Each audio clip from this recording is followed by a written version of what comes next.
Hi, we did the racked utility pole puller for our senior project. My name is Nola Hessom. I'm Evan Lang. And I'm Seebacher. Just to give a short introduction on our project, our company we're working with is Northwestern Rural Electric Cooperative, and our contact is Chuck Hickernell with that. He came to us with a few issues that they have with their current pole puller model, some being that it's just very expensive off the bat, it's extremely time consuming, there's a lot of human interaction when in operation that slows down everything, that's just unnecessary, and the assembly comes in multiple pieces that they have to put together and take apart, every time they try to remove a pole. But we're going to go through our operation and every part here for our design to explain, which parts do what. Alright, so we'll start down at the bottom and work our way up here. So this is the base plate right here. This will actually sit on the polymer base. We made this a little bit wider just so that we could distribute the forces a little more evenly across the ground. The bolted connection, just to bolt the base to the cylinder here, and then we have a 5-inch cylinder with a 30-inch stroke right here. I'm going to let Nola talk about these top pieces up here. And up here we have the cylinder collar. This transfers energy from the hydraulic cylinder to the sling that we're going to use, and it's going to attach around the pole in a choker fashion. This is just one example, just for you to see there how it'll go on the pole.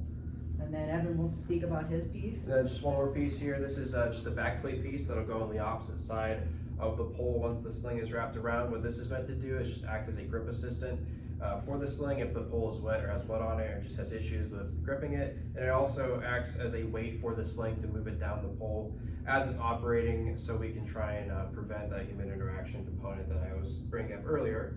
And now we're going to break it down into why this model is better than the current one the company uses. Alright, so we also incorporated here up on the top here is a swivel hoist ring. So this model is not meant to be moved by hand by the linesmen by themselves. It's actually meant to be moved by the crane that's attached to all their trucks. And the other thing that we kind of upgraded was the cylinder here. It has a 30-inch stroke. The Tiger model tends to stick around a 16-inch stroke.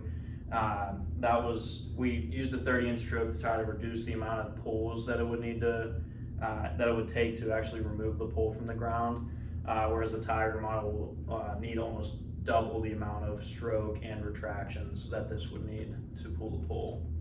And as I mentioned, with the cost of the initial model, with it being very expensive, the initial model they have that they're using now was $4,500 is like the retail price.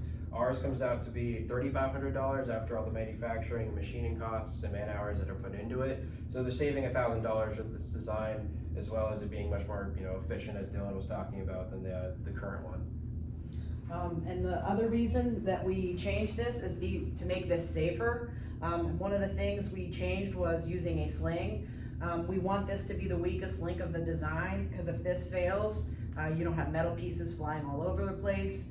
And the other thing was this right here. This decreases the human interaction, so it makes it a lot less hands-on for the guys after they set it up.